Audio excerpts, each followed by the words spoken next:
Então, boa noite, queridas e queridos, nossos alunos aqui do grupo de estudos.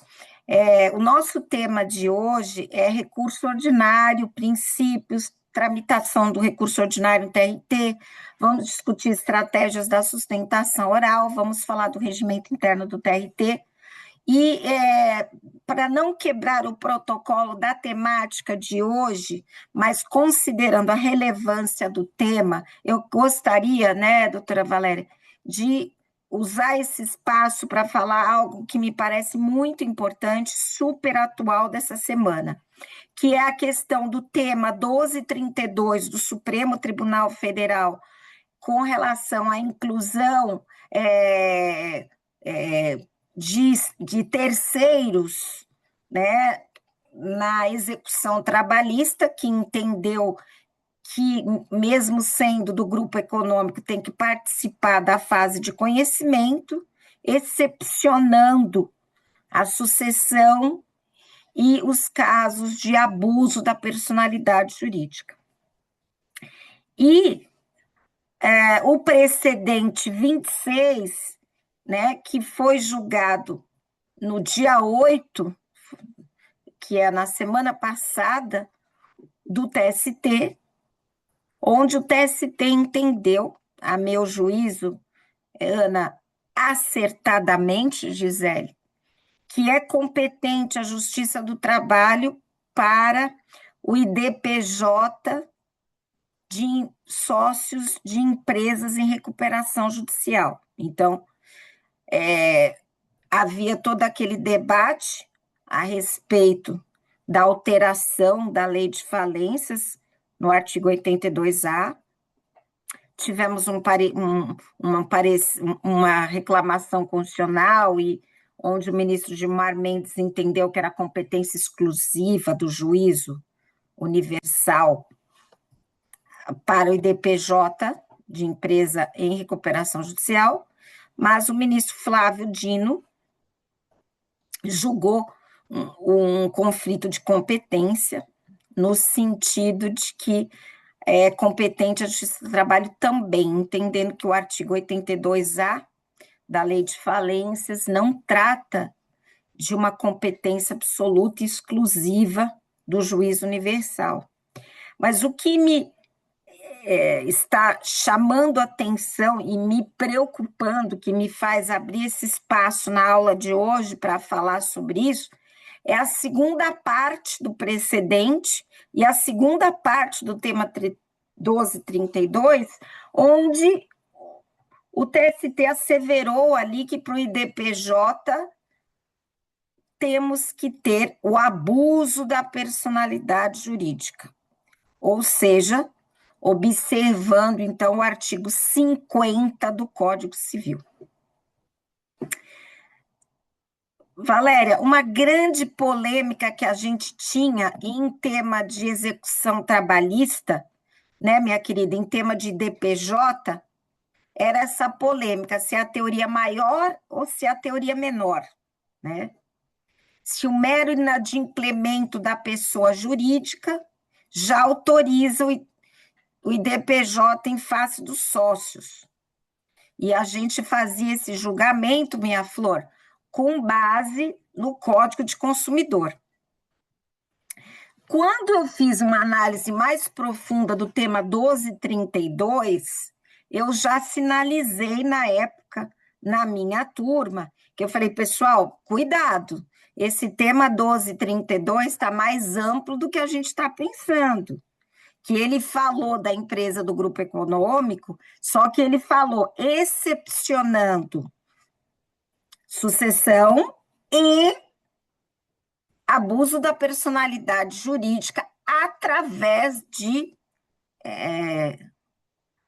abuso da personalidade jurídica através do IDPJ. Então, Ana Paula, não temos nenhuma dúvida que para você invadir bens de sócios ou de sócios tem que ser através do IDPJ, isso é um procedimento.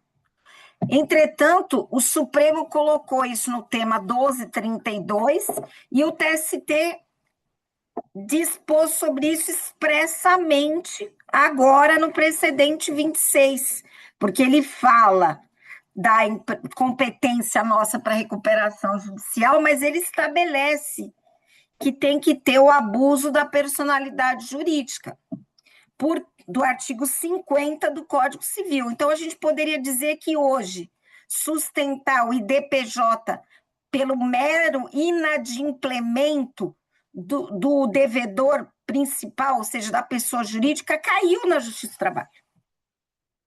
Não dá mais, doutora Gisele, para usar, Valéria, Vanessa, não dá mais para usar o CDC, porque nós temos disposição do Supremo e do TST expresso.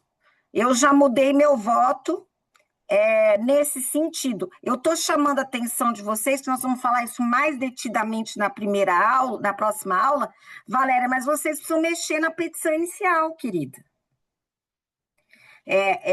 A gente estava até comentando ontem na aula da pós, agora já temos que trazer essa questão, na minha opinião, desde a petição inicial. Porque, veja, se você lá na frente vai tratar isso no IDPJ, o incidente de desconsideração da personalidade jurídica, ele só ocorre quando você não colocou os sócios no polo passivo da ação já na fase de conhecimento. Então, eu diria que aquilo que a Ivani fala da advocacia investigativa, investigatória, ou uma advocacia onde você tem que saber efetivamente como está a situação da empresa, já deve ser averiguado, na minha opinião, mesmo antes de vocês apresentarem o processo. Então, na petição inicial, na minha opinião, já tem que ter uma questão sobre isso, desde que vocês tenham documentação, né, que dê supedâneo para se enquadrar no abuso da personalidade jurídica, confusão patrimonial, comunhão de interesses. Exemplo, professora, pagamento feito para o reclamante com PIX de conta de sócio, procuração outorgada em outros processos para os sócios pelo mesmo outorgante da pessoa jurídica. Então, eu diria que isso já, para vocês abrirem um parênteses na petição inicial. E se não fizeram isso, e se o processo já tramitou e já está na fase do IDPJ, doutora Karen, já sabem que para ser julgado procedente o IDPJ autorizando, vocês vão ter que fazer essa prova. Na minha opinião, já caiu a tese de que simples inadimplemento responsabilidade dos sócios. Realmente é uma mudança radical na execução trabalhista, em desfavor do reclamante.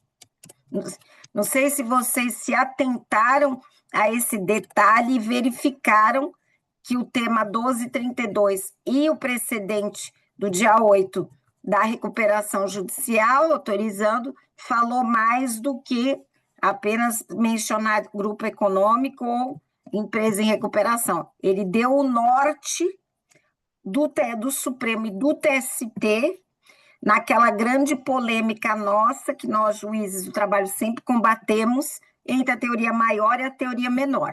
Então, realmente, eu digo a vocês que houve uma maior encargo para o reclamante, seja na fase de conhecimento ou no IDPJ, quanto à comprovação do abuso da personalidade jurídica. Ou seja, descortinar a personalidade jurídica de uma empresa agora ficou mais difícil. Eu não estou discutindo, né, Gisele, se é por IDPJ, não, porque isso está pacificado que tem que ser por IDPJ. O que eu estou dizendo é a procedência do IDPJ.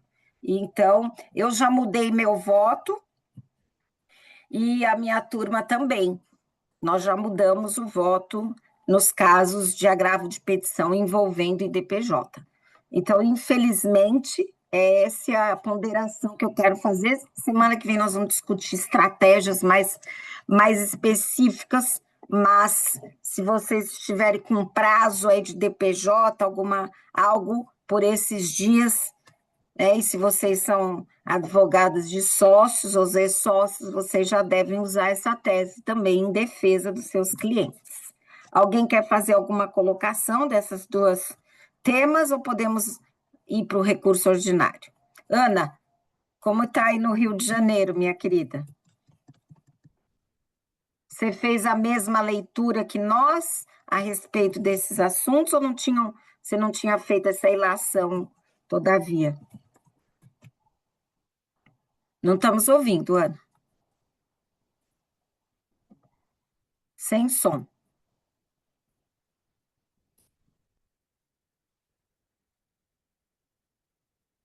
Gisele, quer falar, minha querida?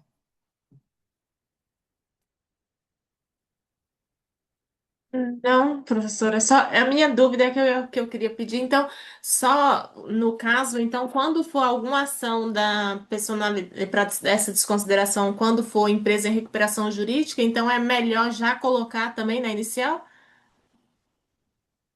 Eu entendo que não só a empresa em recuperação judicial, como todas. Desde que você já tenha prova de que exista o abuso da personalidade jurídica, a confusão patrimonial, o desvio de finalidade, porque se você não tiver prova, aí é pior colocar na petição inicial e o juiz já julgar improcedente na fase de conhecimento, né? Ah, tá. Mas agora, para você justificar o IDPJ, não é só dizer que a empresa não pagou. O mero inadimplemento não fundamenta mais o IDPJ. Tem que provar as disposições do artigo 50 do Código Civil. Infelizmente, é uma posição do TST e do Supremo que protege o devedor. Né, Valéria? Já estava difícil, agora vai ficar um pouco pior, né, minha amiga? Entendeu, Gisele? Entendi. Antes não, a gente seguia, querida, o Código de Defesa do Consumidor, que dizia que o mero inadimplemento da pessoa jurídica já autoriza a envolver os bens dos sócios. Mas agora, na minha opinião, caiu. Não se aplica mais o CPC em DPJ trabalhista. Nós estamos agora igual ao processo civil. Quem milita no processo civil, você tem processo, Valéria tem, né? Na processo. Na justiça comum, o IDPJ deles, para ter procedência, tem que provar os pressupostos do artigo 50 do Código Civil. Ficou igual à justiça comum, correto, Valéria? Quer falar, Ana? Está sem som. Hoje a Ana está sem som. Então, vamos continuar aqui. Os princípios dos recursos trabalhistas. Gisele, os recursos devem estar expressamente previstos em lei. Só a União pode legislar sobre direito processual. No nosso caso da CLT, no nosso caso processo de trabalho, os recursos trabalhistas, querida, eles estão elencados no artigo 893. Temos a lista dos recursos cabíveis no processo de trabalho. Temos o segundo princípio da irrecorribilidade das interlocutórias. Então, todos os pedidos, todas as decisões nossas no processo de trabalho que decide um incidente que não põe fim ao processo, não cabe recurso de imediato. Então, nós não temos agravo retido nem agravo de instrumento contra decisões interlocutórias. Então, professor, eu quero um exemplo. Pois não, sem problema. A Gisele entra com uma petição inicial, dizendo que a reclamante gestante foi demitida sem justa causa quando era estável. Aí ela pede uma tutela de urgência para requerer a reintegração da reclamante ao emprego. Antes mesmo da audiência, ela vai despachar com o juiz entende que nem há necessidade de ouvir a reclamada e dá tutela, deferindo a reintegração da reclamante. Qual o recurso cabível para a reclamada atacar essa decisão do juiz? Não cabe RO, não cabe agravo de instrumento, não cabe agravo retido. No caso, restaria para a reclamada o mandado de segurança. E o mandado de segurança não é recurso, né? O mandado de segurança é uma ação, né? Dificilmente o juiz daria uma tutela sem ouvir a parte contrária. Eu não daria, só estou dando um exemplo. Eu daria essa tutela em audiência, porque poderia ser um caso de justa causa. Então, se a reclamante me fizesse esse pedido, como eu já julguei alguns casos sobre isso, eu despachei, Gisele, assim, aguarde-se a audiência. E aí, na audiência, examinando a contestação, se não fosse caso de justa causa, eu poderia, que hoje a matéria já está pacificada, tem precedente, deferir a tutela de urgência para admitir e determinar a reintegração da reclamante. Então, é uma decisão interlocutória que não cabe recurso de imediato. Por isso mesmo, né, Gisele, que a gente orienta no processo de trabalho, se a pessoa não entrar com mandado de segurança, fazer a famosa petição de protesto, né? Que é o protesto antipreclusivo, para justamente quando entrar com o recurso principal, já se valer do efeito diferido. Falar, olha, estou entrando com o recurso principal, esse meu recurso ordinário, Gisele, vai abranger tanto o mérito quanto a tutela que foi concedida com relação à reintegração. Esse é o nosso sistema. É totalmente diferente do processo civil. Não tem agravo retido, não tem agravo de instrumento. Irrecorribilidade das decisões interlocutórias. Pode avançar, Vanessa, por favor. Aqui já passamos, pode passar o próximo, por favor. Fungibilidade, né? Você entrar com um recurso no lugar de outro. Então,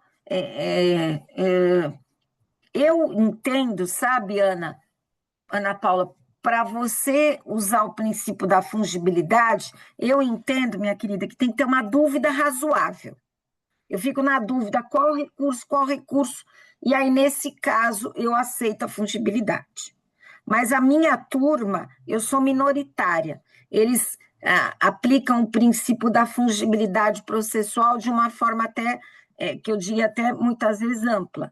Exemplo, numa execução trabalhista, de vez em entrar com agravo de petição, o reclamante ou reclamado entrou com agravo de petição, pelo princípio, entrou com RO ao invés de entrar com agravo de petição. Pelo princípio da fungibilidade, eu aceito o RO e converto em agravo de petição pelo princípio da fungibilidade. Pode avançar. Esse princípio eu quero conversar com vocês, seriamente, que é o princípio da dialeticidade. A súmula do TST, que fala da dialeticidade, Ana, ela fala a súmula da dialeticidade no recurso de revista, né? Uhum. Que você, no recurso de revista, você não impugna os fundamentos da decisão recorrida. Então, que não cabe, você não conhece do recurso de revista quando o próprio fundamento da decisão recorrida não foi atacado. Surge uma questão, Douglas, tudo bom, meu querido? Surge uma questão se o princípio da dialeticidade se aplica só no TST ou se aplica no TRT também. E aí eu já vou dizendo a vocês que se aplica ao TRT sim.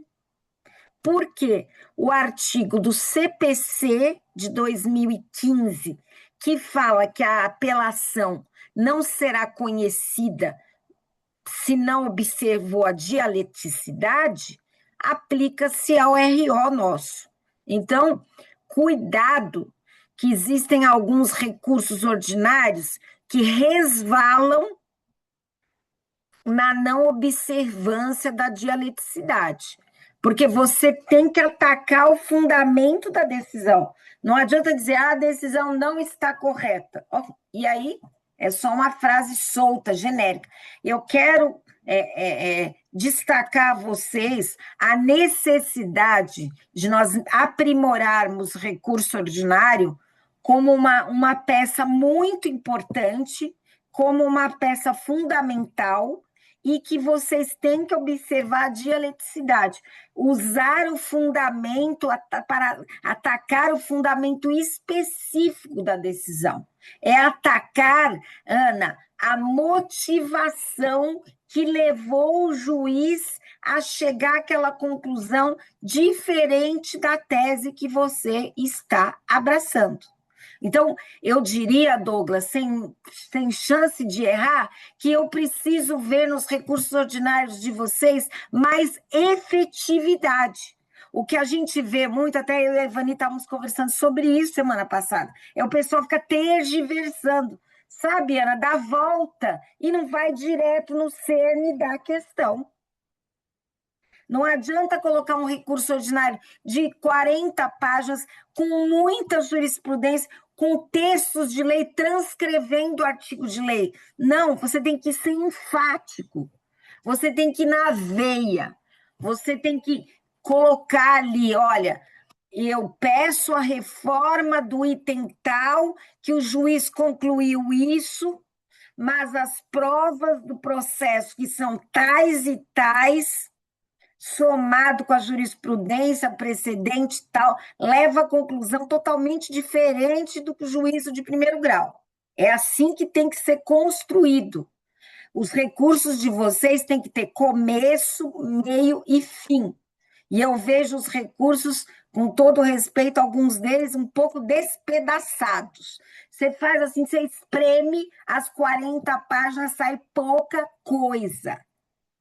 Eu não quero mais recurso ordinário com fala do excelentíssimo jurista tal, jurisprudência tal. Eu quero um recurso, Douglas, com a fala do Douglas, com a fala do recorrente, com o ataque frontal e jurídico à tese que o juiz de primeiro grau abraçou.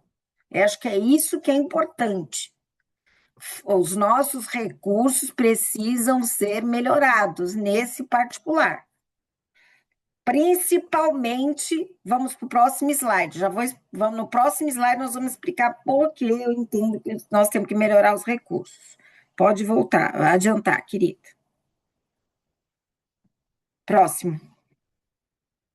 Voluntariedade, ok, isso é o elemento volitivo, né, que é o desejo, né, de que aquela decisão está sendo insatisfatória. Próximo.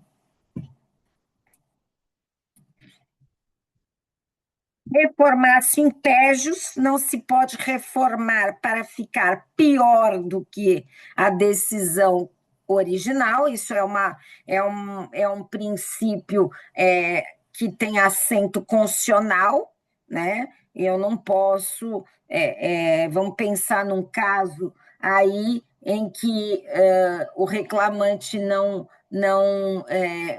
o reclamante recorre para majorar o dano moral, a reclamada não recorre, eu não posso reformar para julgar improcedente o dano moral, porque aí é reformácio in pejus. Próximo, por gentileza.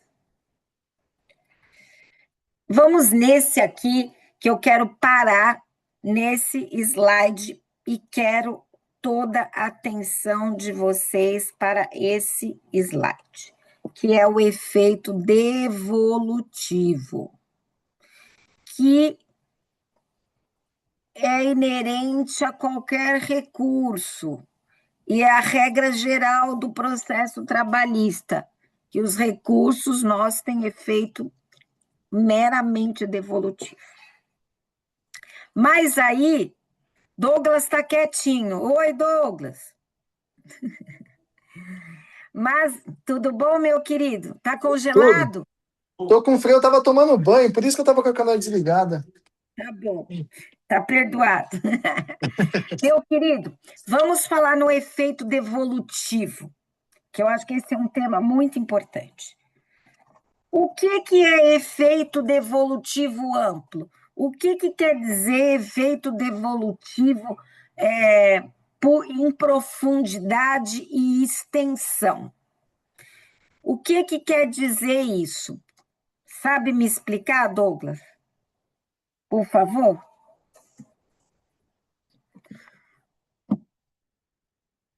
O que o legislador quis dizer no recurso trabalhista, dizendo que o nosso recurso ordinário devolve todas as matérias para o TRT? O que é isso? Alguém pode me esclarecer? Todo mundo quietinho? Ana Paula já fala? Oi, professora, consegue me ouvir agora? Agora consegue, beleza. Então, eu me Qual é desliguei a aqui um tua... pouquinho que eu Um fui delay, atender né? aqui um negócio. Minha querida, me Consegui. explica o que você entende por efeito devolutivo amplo do recurso ordinário. Devolver toda a matéria discutida nos autos para o tribunal. Efeito devolutivo amplo. Inclusive aquilo ali que de repente nem foi objeto de recurso, ele pode analisar, no meu entendimento. Vamos ver se os colegas concordam. Não foi objeto de recurso, E também, mas aí nem no recurso, nem na contrarrazões? nas contrarrazões. Nenhum dos dois falou. É uma alegação, por exemplo, que constou na petição inicial e que não foi renovado nem no que não foi colocado renovado nem no RO e nem na contrarrazões, é isso? Isso, mas constou na inicial ou na defesa. Então tá ali no processo, tá nos autos. Então, nós estamos diante de uma polêmica, certo, Ana? Uhum. Então, vamos separar em dois blocos. Vamos primeiro separar o bloco das matérias de ordem pública. Sim, Então, as matérias de ordem pública, elas podem ser alegadas a qualquer momento, correto? correto, a qualquer momento, em qualquer grau de jurisdição. Uhum. Sim. Então, vamos lá. As matérias de ordem pública, se quiser anotar, podem ser alegadas em qualquer momento. Ok. Segunda coisa, podem ser reconhecidas de ofício ou a requerimento, correto? Uhum. Correto. Pode ser reconhecidas de ofício ou a requerimento. Exemplos de matéria de ordem pública. Número 1, competência, né? Jurisdição, competência, imparcialidade do juiz. Que mais? A Coisa, prescrição, coisa julgada, a prescrição, prescrição. Alguns entendem que é matéria de ofício, outros entendem que é matéria de defesa do réu. Eu, uhum. particularmente, entendo que prescrição não é norma de ordem pública, porque, se, na minha opinião, se a reclamada não requerer a prescrição no trabalhista, ela renunciou.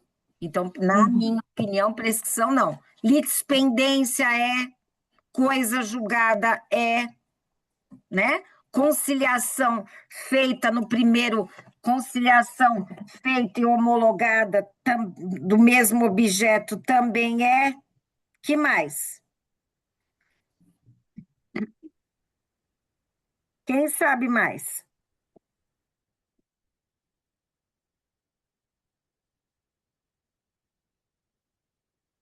Nulidade da citação, Douglas. que você acha?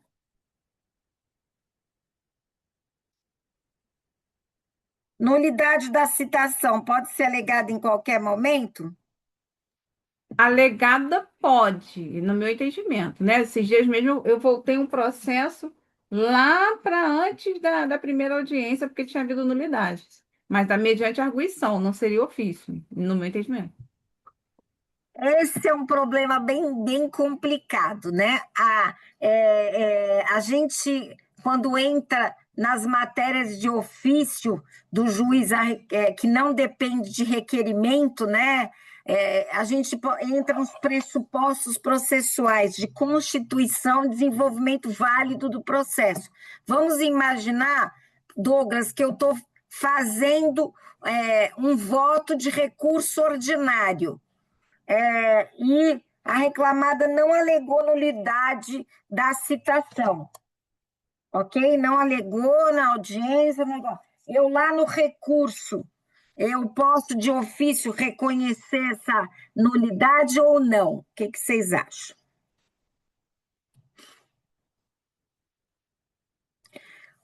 Pressuposto de constituição e desenvolvimento válido do processo. Então, não vou polemizar mais, porque essa aula não é de processo civil propriamente dito, né? Porque existe a corrente que reconhece que nulidade de citação pode ser reconhecida a qualquer momento, a requerimento ou de ofício, porque o processo, se ele foi nulo na citação, a relação processual não se formou adequadamente, né?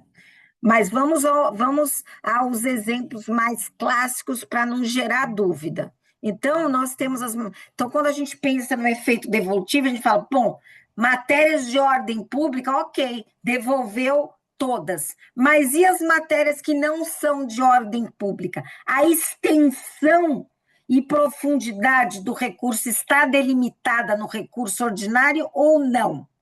Então, a Ana, ela entende que mesmo que não tenha sido invocada nem no RO e nem na contrarrazões, se for uma alegação constante do processo, pode ser deferido. Então, vamos imaginar, ampliando um pouco o que a Ana falou, vamos pensar num pedido, Ana. Na petição inicial, ele pediu indenização pela inobservância do intervalo de 1 hora para a refeição. Ele fez esse pedido na petição inicial, ok? O juiz, a reclamada contestou,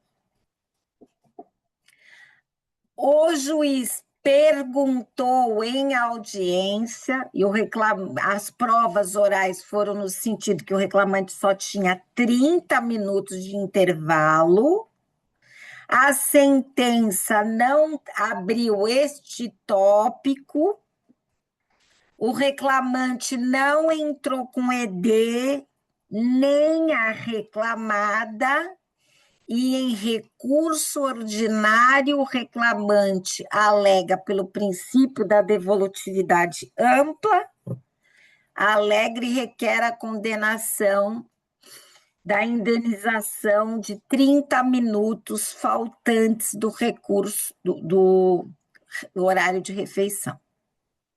Procede ou não? O reclamante não entrou com ED.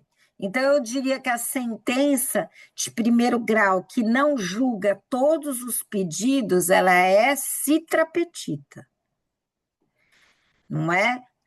Em RO, ele pede a indenização. E a reclamada em contrarrazões fala, está precluso, porque ele não entrou com os embargos de declaração por omissão e só devolve para o tribunal os temas que foram julgados pelo primeiro grau. As alegações podem ser outras que estão no processo e o juiz não apreciou, mas os pedidos não. Ou seja, você pode até observar a profundidade, né? Lá ele alegou outras teses na petição inicial ou na defesa, você julgar com base nessas outras teses. Mas na extensão, não, porque o primeiro grau não julgou o intervalo. E, no caso, o segundo grau, se julgasse, seria supressão de instância. Então, eu quero saber de vocês. E aí, Douglas?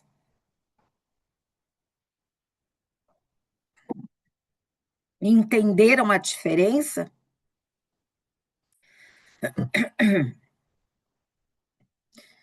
Ana Paula, você entende que devolve tudo, mesmo o Teve que o não foi debate, julgado. né? Mas teve lá, a inicial falou, e a defesa também falou, nesse caso? Mas o Então, aí juiz não faltou o julgou. juiz julgar, faltou aí fazer realmente é polêmico. Vou aguardar os colegas falarem também. E aí, alguém já se deparou com essa situação? Ninguém? Douglas, você entendeu o que eu coloquei? O reclamante pediu, a reclamada contestou, o juiz não julgou o intervalo. No recurso ordinário, o reclamante está pedindo a condenação e a reclamada está dizendo que está precluso porque ele não entrou com ED, supressão de instância, tá? Vai ser julgado pelo segundo grau, diretamente. O tema é bem interessante, tá, Ana Paula? A Ivani, acho que o Douglas sabe disso, né? Porque a Ivani entende que devolve tudo e que o tribunal pode julgar até pela teoria da causa madura, ela pode julgar, até porque o processo está instruído a respeito do assunto. E eu já entendo que não, que o poder devolutivo ele é em profundidade e não em extensão. Aquilo que não foi julgado pelo primeiro grau, o pedido que não foi julgado pelo primeiro grau, na minha opinião, não pode ser julgado pelo segundo. Mas as alegações que constaram da petição inicial ou contestação no primeiro grau e não foram expressamente apreciados pelo juiz de primeiro grau, o tribunal pode.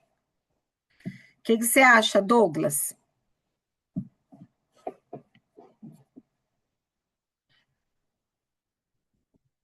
Douglas?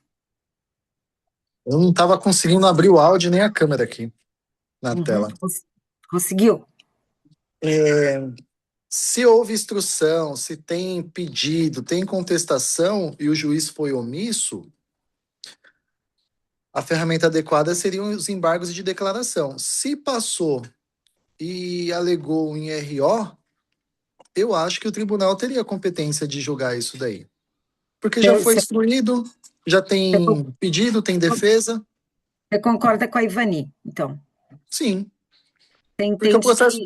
tá maduro, né? Só houve uma omissão ali, ó, às vezes um erro, o magistrado deixou passar. Sim, mas aí, para vocês que pensam assim, Douglas, e aí, na verdade, vocês estão julgando o intervalo para refeição em segunda instância, que seria a segunda e última, né? Porque isso é matéria de fato, não cabe recurso.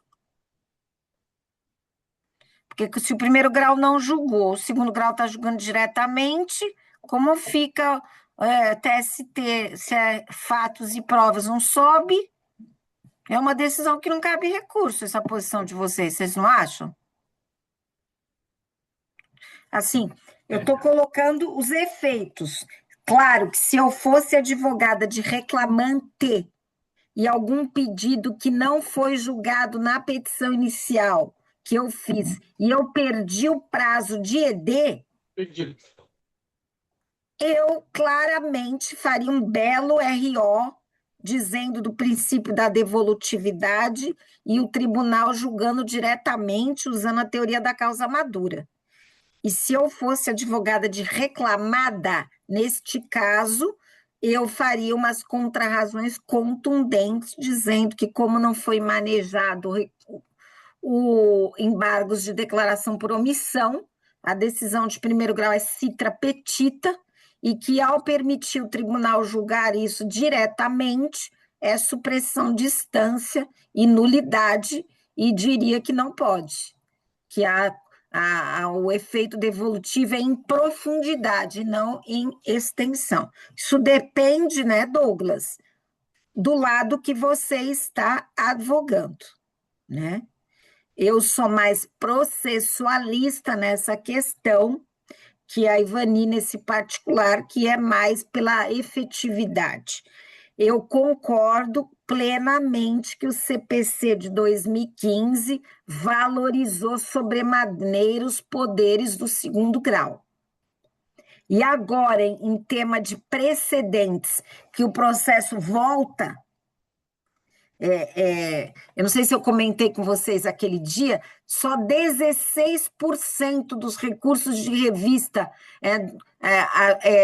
impetrados no TRT2 para o TST, somente 16% subiu. Os outros voltaram pelo precedente ou caíram. Então, assim, a cláusula de barreira para o TST com os precedentes foi intensificada, né? Muito mais difícil hoje vou subir para o TST. Então, o que aconteceu no nosso TRT2 é uma movimentação grande, né, Ana, de processos que voltam para novo julgamento pelo TRT para adaptar ao precedente. As decisões de segundo grau. Pode falar. Posso fazer uma pergunta? Então, hoje eu estou preparando um recurso de revista, estou preparando há um tempo, eu vou encaminhar hoje ainda. É no Aham, seguinte, o TRT aqui do Rio, sim. ele julgou contrário ao meu cliente reclamante com relação a um tema que se encontra pendente ainda, que é a questão do pedido de demissão e da conversão para rescisão indireta. Então, eu estou colocando isso já no recurso. Eu acredito que o TST, ou até mesmo o vice-presidente, ele pode fazer com que volte para a turma, né? Eu entendo isso, porque ele não suspendeu. O certo seria o quê? Suspender pelo menos, né? Esse Eu tô caso, fazendo porque esse caso, precisa olhar no índice temático, mas parece que ele está suspenso, o tá recurso de revista. suspenso, tá? Os Eu tô recursos de olhando revista. aqui. Então, eu entendo que, não, entendo que nesse caso, ele pode remeter para o TST e lá ele ficar sobrestado, ou ele mesmo já sobrestar até a decisão do IRDR, Sim, é que eu estou fazendo né? esse pedido, porque o juiz ele julgou, enfim, ele não atentou e eu embarguei, ele continuou não atentando, e aí eu estou colocando no recurso de revista. Vamos ver o que vai acontecer, depois eu conto. Depois você conta para nós, mas ele Tá, tem IRDR e está pendente de julgamento. E tá, quase eu vi hoje. tese não fixada e quase certeza absoluta que consta sobre suspensão no TST. Não é isso? Sim, consta, exatamente. Eu estou mexendo nele hoje, estou terminando aqui. Sim. Você bate bem nessa questão, que essa Uhum. matéria está afetada, né? Tá Então, afetado, é verdade. está afetada. Não se esquece de dizer, Ana, Ah, que destaca a transcendência jurídica, porque o processo está afetado. Você tinha excelente, eu falado? tinha esquecido. Não, não tinha. Eu tinha falado da transcendência em outras perspectivas, mas nessa não. A transcendência Jurídica. jurídica. Meu Deus do céu, deixa eu ver quais transcendências que eu botei aqui. Jurídica A, pela trans- afetação. a Deixa eu transcendência olhar. jurídica pela afetação é o principal, assim, com todo respeito, eu não sei o que você alegou, mas a meu juízo é o mais impactante elemento da transcendência. É um tema tão importante juridicamente que o TST afetou em RDR. Entendi. Deixa eu ver. Eu coloquei alguma. É porque esse recurso eu estou fazendo já tem um tempinho aqui. Tem que Eu colocar isso aí individualizei. preliminar, é destaque. Tá. Transcendência jurídica. Pode Uhum. avançar, filha, Vanessa.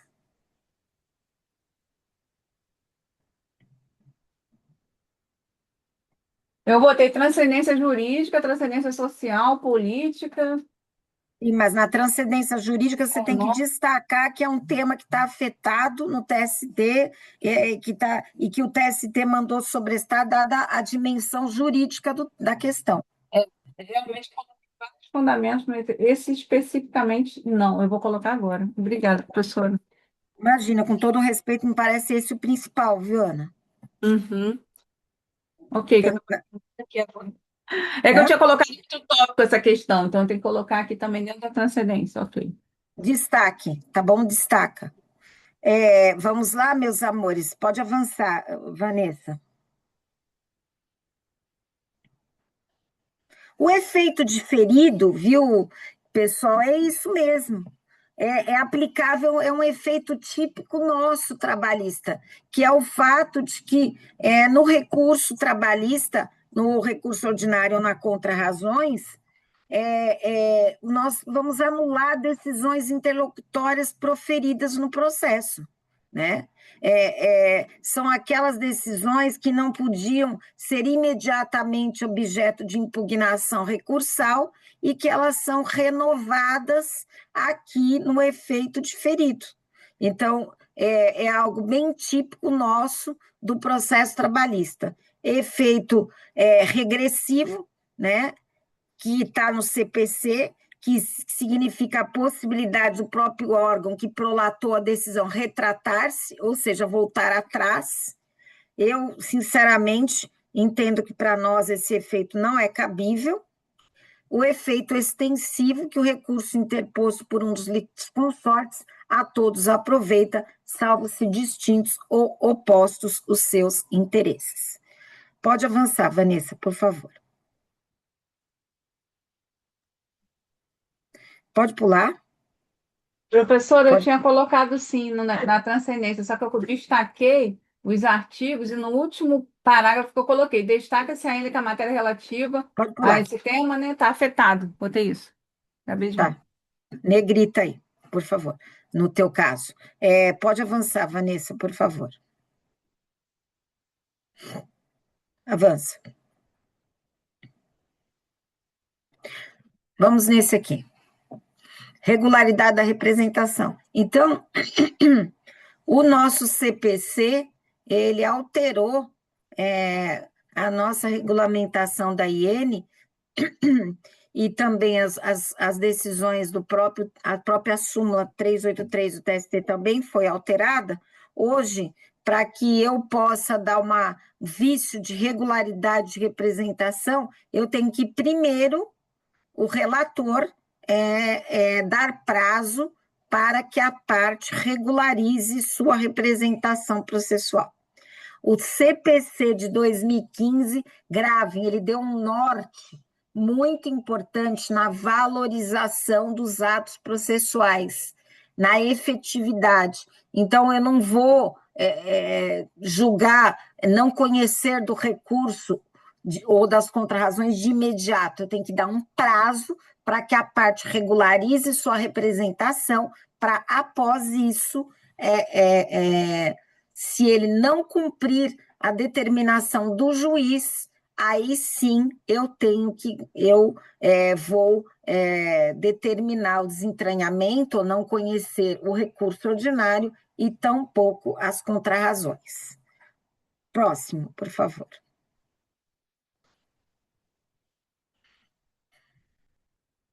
Pode passar.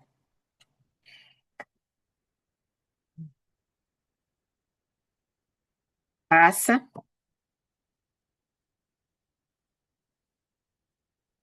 Bom, pode parar aí. A questão do benefício da justiça gratuita, pessoal, nós temos, já colocamos até no grupo, a reforma trabalhista, ela estendeu a justiça gratuita também para a reclamada, desde que seja comprovada a insuficiência de recursos para o pagamento das custas do processo. Então, é uma questão que a gente se depara aqui com relação a preparo por parte da reclamada. O artigo 790, parágrafo 4º, ele fala do beneficiário da justiça gratuita reclamada, ele fala da isenção das custas. Ele não fala, Douglas, da isenção do depósito recursal. Ele fala da isenção das custas. E eu gostaria de deixar claro para vocês que nós temos, tudo indica que vai acontecer um overruling no tema justiça gratuita na Justiça do Trabalho. Por quê, professora? Porque existe precedente do TST falando do benefício da justiça gratuita, validando a reforma trabalhista, o texto da lei, e o Supremo Tribunal Federal, na ADC 80, houve uma divergência, ADC 80, depois eu posso passar para vocês, acho que já está no nosso grupo. O ministro Gilmar Mendes divergiu do relator Fachin, Douglas, entendendo que o limite para se fixar benefício da justiça gratuita para o reclamante é R$ 5.000. Quem ganha abaixo de R$ 5.000, ele fez uma analogia com a reforma tributária e colocou como parâmetro para ser beneficiário da justiça gratuita a R$ 5.000. O ministro Zanin votou com ele, e aí o relator, que é o Edson Fachin, ministro Edson Fachin, ele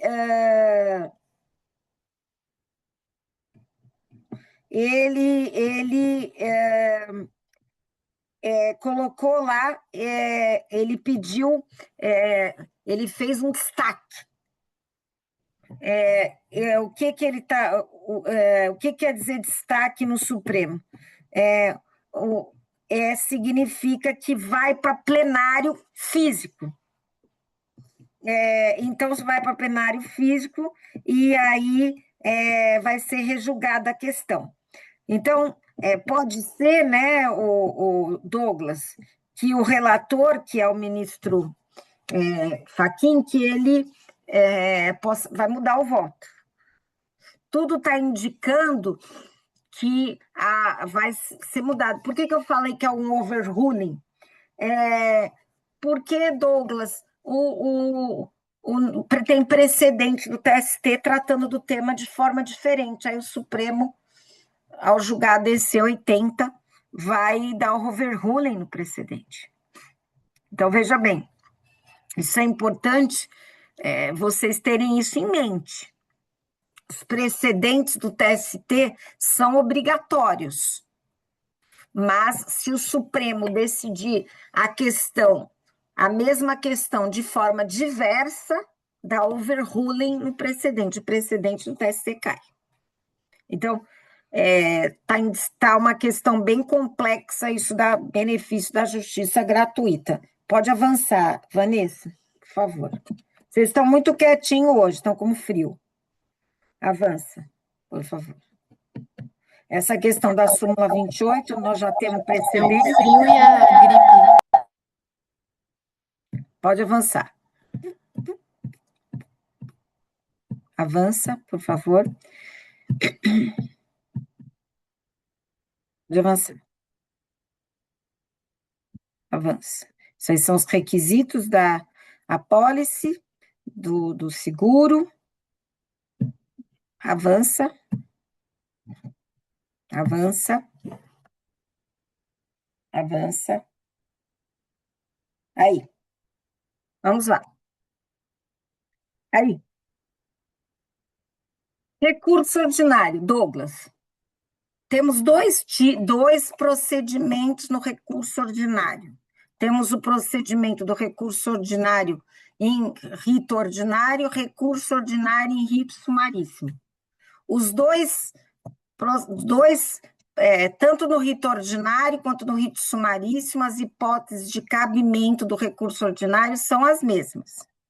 Procedimento do recurso ordinário, do rito sumaríssimo e do rito ordinário, antes nós tínhamos uma diferença, que no rito ordinário o processo ia para o revisor, não é? E no rito sumaríssimo não tinha revisor, ia direto para a pauta. Acontece que a alteração do regimento interno do TRT da segunda região, por exemplo, eliminou a figura do revisor. Então, hoje, na tramitação do recurso ordinário, no nosso TRT2, tenho quase certeza absoluta que no 1 também, no 15 sim, no sentido de que sai o voto do relator, Douglas, direto para a pauta. Monta-se a pauta e aí entra um segundo, que não se chama mais revisor, segundo votante e terceiro votante.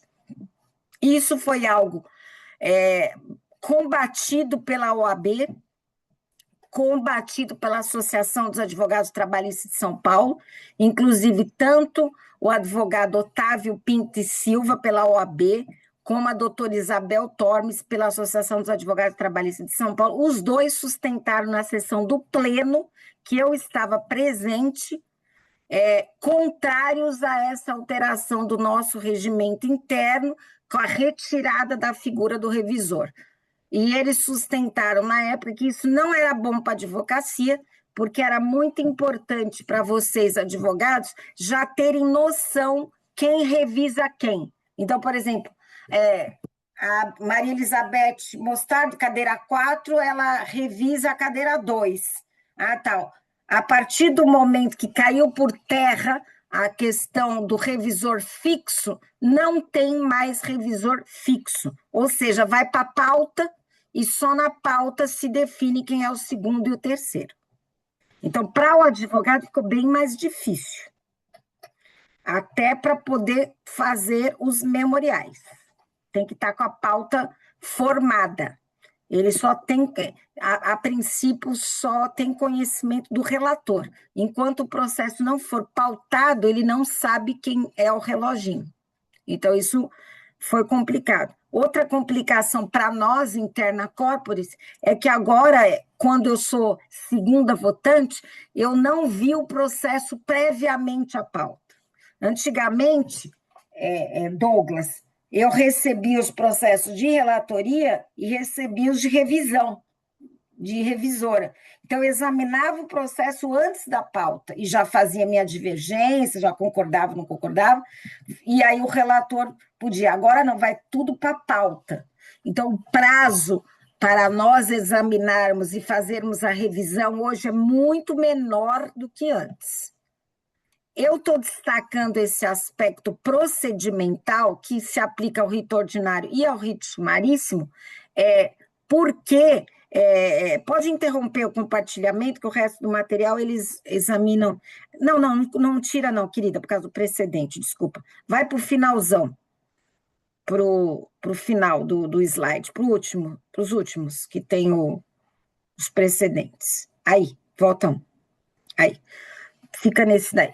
Então, gente, eu estou destacando isso, o Douglas, considerando que a importância ainda maior de vocês hoje de fazerem os memoriais, de despacharem com o relator. É melhor fazer isso.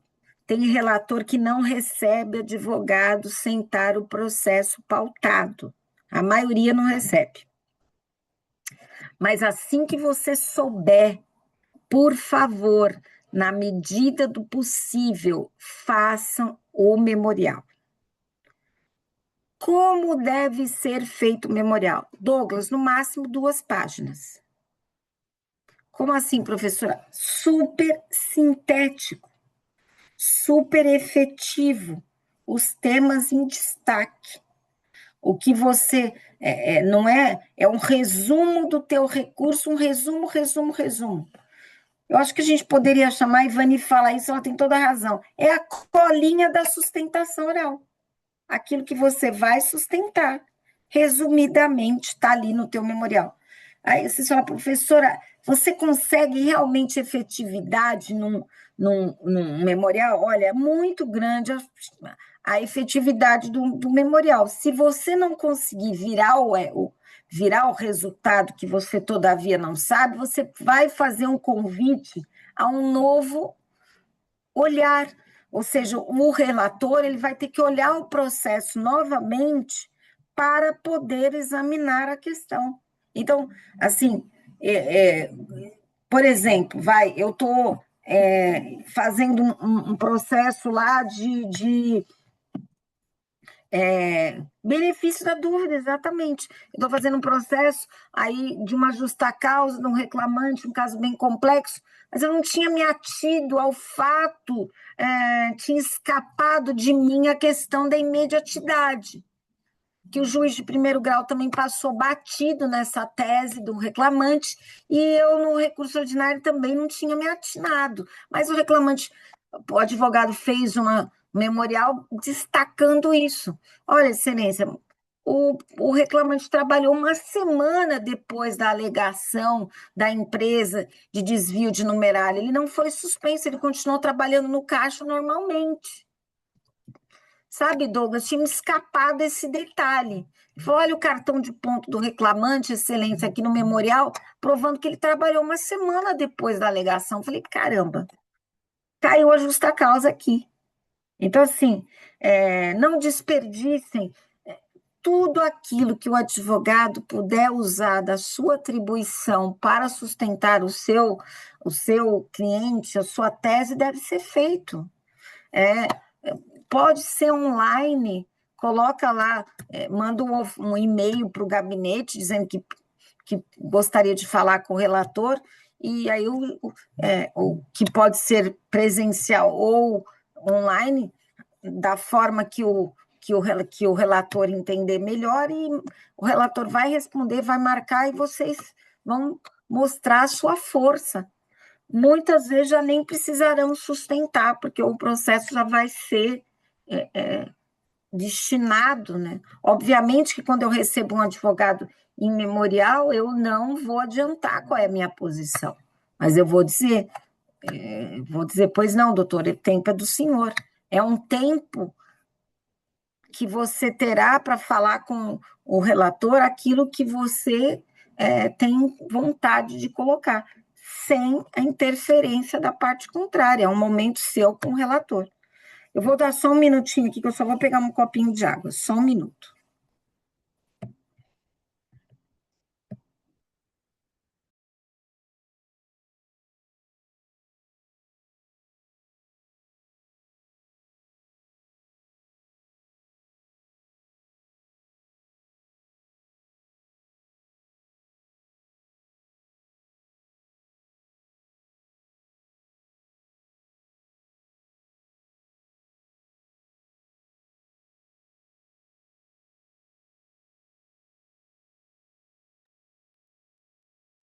Então, eu queria que alguns de vocês me contassem a experiência de ter despachado o memorial e ter visto efetividade disso. Ana, Karen, Valéria, quem quer falar? A Gisele, nossa Vanessa, por favor, quem quer relatar alguma experiência de ter ido despachar com o relator e que foi bom? Eu tenho algumas experiências no TRF aqui do Rio, tem uma que foi emblemática e no TRT também. Eu não deixo de sustentar, gente, porque senão vai lá na vala comum. Desculpa, tá, professora, mas é verdade. Aí vai julgando ali um em cima do outro, em cima do outro. Se você não vai chamar atenção para o seu caso, ninguém vai olhar. Então, eu, como advogada assim, eu faço mais reclamante.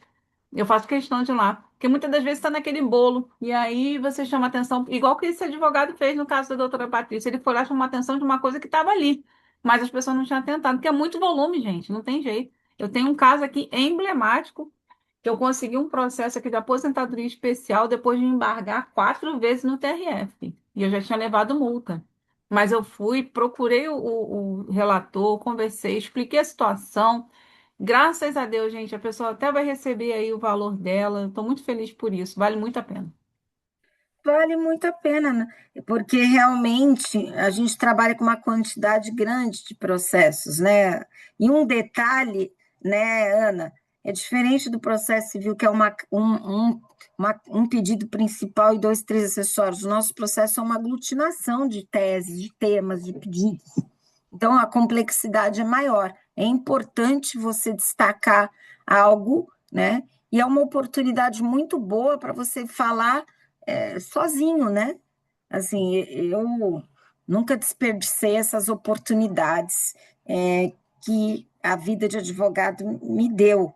Eu acho que vocês têm que, apesar de toda a revolução que nós estamos vivendo hoje no cenário brasileiro, né?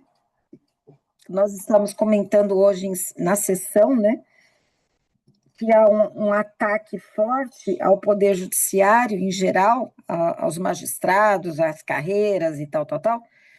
E quando a gente ataca o judiciário, ataca o magistrado, a gente está atacando os advogados indiretamente também, porque é um elemento da democracia, o poder judiciário. E a gente depende muito de vocês, né, Valéria, das teses. Se o legislador da Constituição de 1988 colocou expressamente a advocacia como a única profissão expressa no texto constitucional, é por algum motivo, né, Valéria? É porque ali é uma Constituição democrática, onde ele pensou, olha, realmente eu tenho que colocar isso na Constituição Federal. E eu acho que vocês, advogados, eu não acho, eu tenho certeza, têm que se orgulhar da carreira que vocês têm. E eu não quero uma advocacia que abaixa a cabeça, eu acho que vocês têm que ter uma advocacia combativa, um aprimoramento das teses jurídicas. A inteligência artificial, Valéria, é ótima, se bem utilizada, né? Sim, inteligência artificial que inventa coisas, fazer uma peça por inteligência artificial e você assinar embaixo sem conferir é muito arriscado. Mas é uma coisa muito boa, né? Ela pode fazer resumo do caso, né? Pode apresentar resumo de jurisprudência, muitas coisas. É uma ferramenta muito importante, né, Valéria? Mas o que eu vejo, e eu fico triste de abrir esse parênteses aqui, é muito escritório de advocacia mandando estagiário, mandando advogado júnior embora para substituir por IA. Nunca o elemento humano poderá ser substituído pela IA. É uma complementação e não uma substituição. A sentença, o que quer dizer sentença? Até vem do próprio latim, sentire, sentimento do juiz. Não, através de uma máquina, eu não tenho como sentir o conflito de interesses. Então, assim, eu discordo dessa disseminação da inteligência artificial como substituto de estagiário e de advogado. Não dá. Na nossa área, principalmente onde o princípio da oralidade se destaca, onde a audiência trabalhista é muito importante, nós falamos muito na semana passada sobre isso, e sobre, no nosso caso, as nulidades não alegadas no primeiro momento precluem. Então, para nós, né, Valéria, o elemento humano é forte. O processo do trabalho foi consolidado nessa perspectiva de ser aberta, né, uma norma mais aberta, não foi por uma opção de não querer fazer uma norma fechada, um procedimento fechado, dando poderes para o juiz, mas eu brinco muito, né, com o negócio do Código de Processo do Juiz, o CPJ, mas eu vejo uma razão de ser para que o juiz possa adaptar o seu procedimento em consonância com a complexidade do caso. Então, assim, eu preciso que vocês, advogados, acreditem na força de vocês e que comecem urgente a veicular as teses constitucionais desde a petição inicial. E da contestação, né, Valéria? Nós tratamos no café jurídico anterior muito sobre peticionamento, petição inicial, e agora nesse próximo vamos falar de contestação, resposta do réu. Já combinamos, vamos ter a participação especial do Marcos Montagnani, que é o nosso perito, amigo, professor, e ele também vai destacar o que se espera de uma impugnação documental, né? Quantos de vocês estão perdendo reclamatória trabalhista de horas extras, com o juiz de primeiro grau e o TRT dizendo que os cartões de ponto não foram adequadamente impugnados, né, Valéria? O que é impugnar efetivamente? A infiltração do CPC na nossa Justiça do Trabalho fez aquele princípio da primazia da realidade nosso ficar muito apagado. Hoje é muito mais difícil você derrubar uma prova documental do que outrora. Hoje os cartões de ponto estão lá no topo, né, Valéria? Quase inatingível, né? E muito argumentando que a mera impugnação pelo reclamante de alguns exemplos de anotação em hora extra que não foi feita no cartão não é suficiente para descaracterizar a prova documental. Então, eu penso que vocês têm que ficar muito alertas quanto à réplica, né? Quanto à impugnação documental. Vamos aos precedentes do TST sobre matéria recursal. O precedente 131, é bastante complexo esse precedente, que ele diz o seguinte: proferida a sentença líquida, impugnações quanto aos critérios de liquidação ou aos valores expressamente fixados deverão ser deduzidos no recurso ordinário interposto à decisão, sob pena de preclusão. Se você entrar no recurso de revista e na questão envolvendo esse precedente, Valéria, é o seguinte: algumas varas da Barra Funda, algumas varas de Guarulhos, algumas varas da Zona Sul, da Zona Leste, já estão fazendo a sentença líquida. Aquelas varas cujas sentenças estão saindo líquidas, se você não impugnar os cálculos no RO, vai precluir. O pessoal falou, eu tive um caso aí que o patrono da reclamada fez até o RO e fez a sustentação oral dizendo o seguinte, que como ele está impugnando a procedência do dano moral, implicitamente ele está impugnando os cálculos.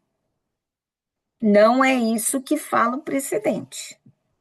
Se a tua sentença é líquida e você seja reclamante ou reclamada, você tem que abrir um tópico no recurso para falar dos cálculos.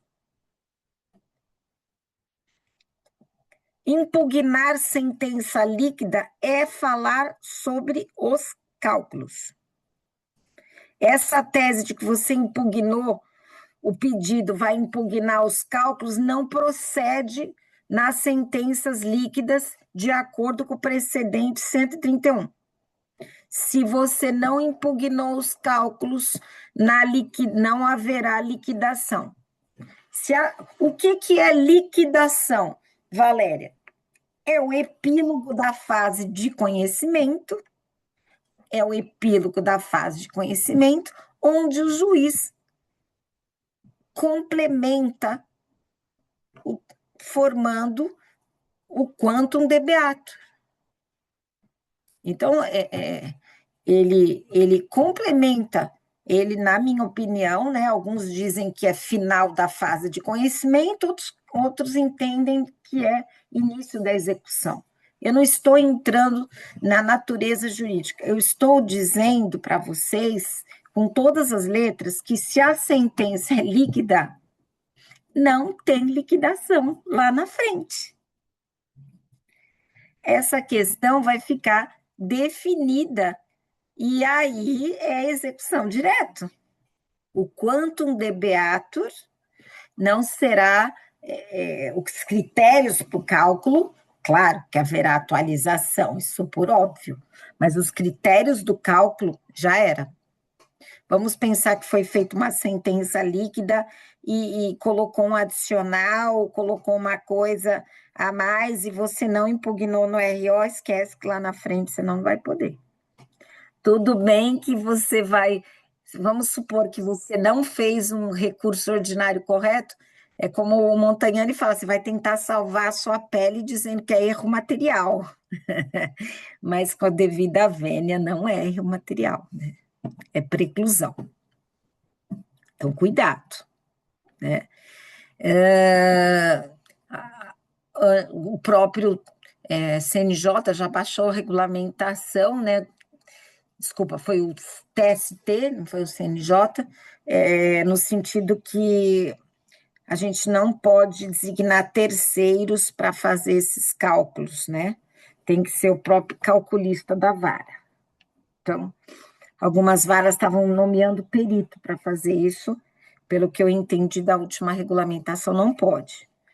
Para vocês, advogados, não interessa quem fez os cálculos. O que interessa para vocês é que, se vocês não expressamente impugnarem, ele vai precluir. Alguém tem alguma dúvida sobre esse precedente? Alguém já pegou alguma sentença líquida pela frente?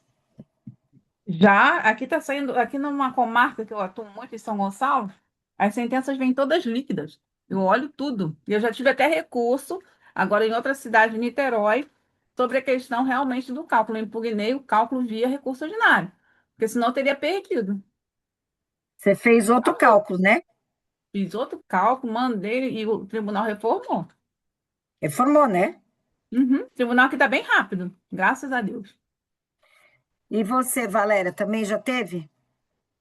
Aí em Mogi, São Paulo, São Paulo, professora. Barra Funda, Barra Funda não, na Zona Sul. Zona Sul, né? E Isso. qual foi a sensação, querida? Boa? Sim, eu não precisei pugnar, tava certinho, mas foi tranquilo. Tem um aspecto positivo, né, Valéria? Que daí, para efeito de acordo, também fica muito Sim, melhor, né? Não é sim, verdade? sim. Porque já não fica aquela coisa mais aleatória, né? Você já pode tratar com a parte contrária com algo mais consumado, né? No teu caso, estava tudo certinho. Tava tudo certinho. Uhum. Foi o calculista que fez. É. Aham. Karen, mais alguém? Teve algum caso? Douglas, você já pegou sentença líquida? Já, professora. Aqui tem E a- algumas varas da Zona Leste que as sentenças já estão saindo líquidas. Uhum. Só E uma que você? estava com um erro no cálculo da Ah, multa do 477. Eles estavam tá. dando só o salário básico, né? E A agora com aquele. remuneração. Agora é o salário global. Aí Sim. eu consegui atacar isso em RO e expliquei com o cálculo também, que é o que o Motoyani falou, né? Cálculo se contesta com cálculo. Aí eu fiz certinho. Só Que estou ó, esperando o resultado agora para ver se deu certo.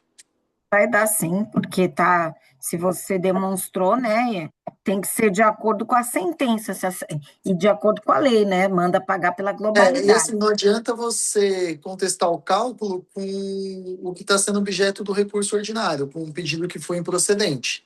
O cálculo ele tem que estar de acordo com o que veio na sentença. Não é isso? Exato. Se você perdeu, se foi improcedente, não adianta você impugnar o cálculo porque ele está de acordo com a sentença. Ele tem que estar errado. Que nem nesse caso, eu ganhei a multa do 477, só que nos cálculos, o calculista fez de forma errada. Ele ainda estava naqueles antigos lá que não coloca a remuneração global. Sim, sim, sim, sim, sim. É isso mesmo, é isso mesmo. E para quem é reclamante, existe essa dificuldade, que eu concordo, mas é bom para acordo também, né? Porque você tem os parâmetros mais definidos. O precedente 146, ele é uma repetição da súmula 128, né? Inciso terceiro do TST. o depósito recursal efetuado pelo devedor principal aproveita o responsável subsidiário desde que não tenha sido requerido sua exclusão da lide. Então, vocês imaginem, primeira reclamada, segunda reclamada. A primeira reclamada não faz o depósito recursal e a segunda faz o depósito recursal. Só que a segunda pede a exclusão da lide. Se eu deferir a exclusão da lide da segunda, cai o preparo dela. Então, nesse caso, não aproveita a primeira reclamada, porque realmente o interesse do depósito recursal é garantir que o recurso seja, que o preparo seja mantido. Então, seria um caso aí de não aproveitar o responsável subsidiário. Quem é advogado de reclamada sempre tem que ficar atento para esse particular, né?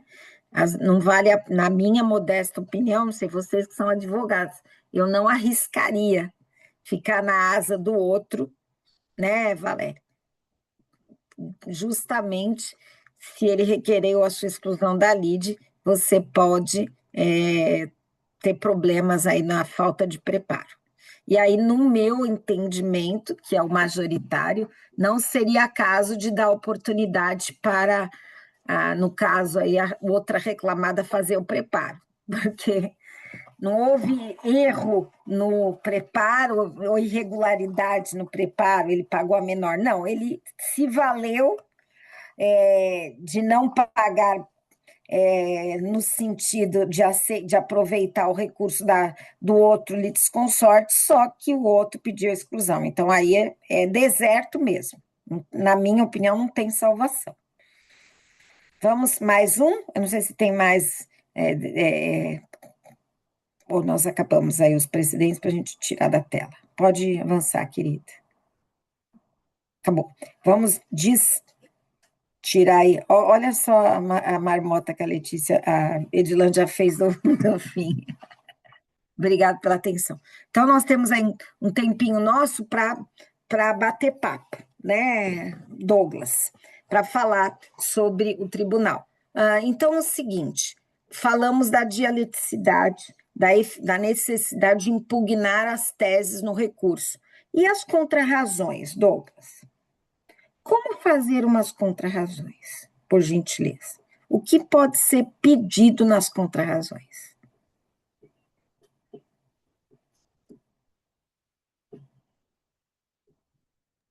O que você acha?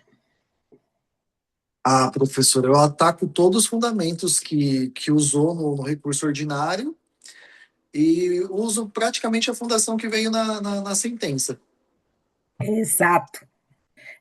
Nas contrarrazões, você tem que enaltecer a motivação da sentença, certo? Você está requerendo a manutenção e atacar com efetividade a tese do recorrente que pretende a reforma do julgado. Exatamente.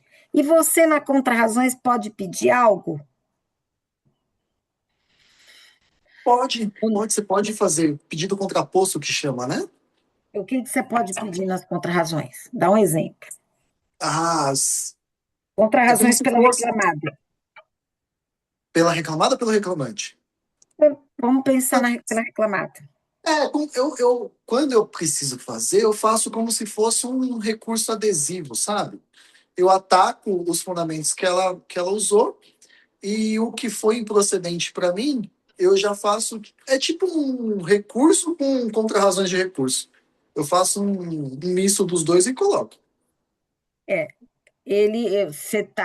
Você pode requerer litigância de má-fé, você pode requerer prescrição, não é isso? Pode invocar matéria de ordem pública, certo? Pode impugnar os cálculos, não pode? Tudo isso você pode encontrar razões. Mas algo que é próprio do recurso, você diz que algo que foi julgado improcedente, você não recorreu adesivamente, você pode pedir em contrarrazões? Porque às vezes ou eu faço o RO e às vezes eu esqueço e passa. Ou às vezes nem compensa recorrer porque é um negócio tão pequeno, sabe? Só que aí a reclamada vai e recorre. Aí você fala, já que eu estou fazendo as contrarrazões, eu vou recorrer disso aqui também. Aí eu coloco. Porque o recurso adesivo é no mesmo prazo das contrarrazões, né? Mesmo prazo. Quando você tem uma condenação recíproca, né? E você tem uma condenação menor, você fica ponderando, será que vale a pena eu recorrer ou é melhor Uhum. deixar a Se ninguém parte... recorrer, eu deixo para transitar logo em julgado e começar a É. execução. Mas se eles recorrerem, eu recorro junto também, que já está feito. Vai demorar do mesmo jeito? Sim, você já amplia também a sua tese para poder abranger algo que você, em recurso adesivo. Isso. Você tem, o recurso adesivo não é a mesma coisa que contrarrazões, tá? Ele é no mesmo prazo de contrarrazões. A contrarrazões é para contra-argumentar as pretensões do recurso, do recorrente, e, na minha opinião, requerer matérias de ordem pública e litigância de má-fé, prescrição. Agora, algo que foi improcedente para o reclamante em contrarrazões, você vai pedir a procedência, e eu entendo que não cabe em contrarrazões, teria que ser recurso adesivo. Tem Então, que fazer mais imagine uma peça, então. mais uma peça, recurso adesivo, na minha opinião. Eu não vejo a amplitude da contrarrazões a ponto de, Douglas, de você requerer uma reforma do julgado de algo que você não usou o recurso próprio, que seria o adesivo. Eu não vislumbro essa amplitude das contrarrazões.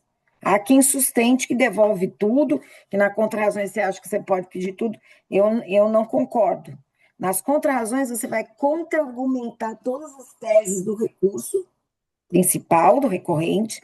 Você pode invocar todas as matérias de ordem pública, como os outros pedidos, como litigância de má-fé, honorários sucumbenciais, né, matéria de direito. Agora, se for algo próprio de uma reforma de um pedido, tem que ser por recurso adesivo, na minha opinião, que é no mesmo prazo das contrarrazões, tá? Fala, Ana, o que você queria falar sobre os limites das contrarrazões? Não, não, eu ia realmente falar sobre essa questão do requerimento de litigância, tudo isso que a professora falou, entendeu? Que eu faço aqui também, eu faço peças separadas. Exatamente como o doutor Douglas falou. A gente usa como uma carta na manga o recurso adesivo. Se a outra parte recorreu, a gente vai, né? Porque a gente vai pedir aquela coisa que a gente nem iria recorrer. A estratégia, o processo é estratégia, né? Processo é estratégia, com certeza. Você tem que saber a hora de dar o checkmate, a hora de avançar e a hora de recuar. Assim, isso se aplica ao recurso, se aplica à audiência, né? Você não vai arriscar de ouvir uma testemunha quando você sabe que o ônus da prova é da parte contrária e ela não provou, Sim. né? Sim. Você não vai Antes arriscar. de fazer a ação, de fazer a petição inicial, a gente tem que ter estratégia da questão do entendimento, estratégia processual. Assim, eu entendo que o sucesso do processo está na entrevista. Eu faço reclamante, né? Na entrevista e na análise dos documentos, né, Ana? Sim, na entrevista, porque você vai pegar, né? Porque tem reclamante também que inventa um monte de coisa, né, professor? E eu não me presto a ajudar essas pessoas, não. Chega lá falando um monte de mentira no escritório, eu já descarto. Entendeu? Tipo, trabalhei sei lá quantas horas por dia, né? Essas coisas assim eu faço um filtro. Mas você, como é que você faz? Você grava a entrevista ou você faz que... Gravo. Eu faço a gravação, aviso e tenho uma ficha que eu pego a assinatura da pessoa, porque às vezes essa pessoa pode estar contando uma mentira absurda e me deixar numa saia super justa, eu não vou querer ficar com isso nas minhas costas, dizer que fui eu que inventei, né? Porque pode dar problema ético, né, na OAB.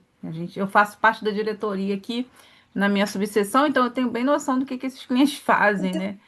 e como você que faz parte da subseção da OAB do Rio de Janeiro, como é que estão os ofícios é, é, é, em face de advogados que estão usando inteligência artificial com jurisprudência falsa? Como é que Então, está? está sendo. A gente tem um conselho de ética, né? Tanto nas subseções quanto na seccional, e está sendo investigado, sim. Todos os ofícios que chegam da Justiça do Trabalho, abre-se ali um processo administrativo de apuração. Chama-se o advogado, primeiro faz um relato do que tem lá e tudo mais para ele que se defender. Aí depois segue-se o julgamento, tudo em sigilo, né? Tudo muito em sigilo, né? A gente não pode comentar, mas tem sim, professora. E está tendo muito caso aí de pessoas utilizando de forma ali, né, desregrada. A gente não pode. Como a senhora falou, tem até um colega meu do Sul que falou assim: ah, meus advogados, cada um faziam 200 processos por cada um, né, no caso. Agora, com a inteligência artificial, eles fazem muito mais. Não é assim, né?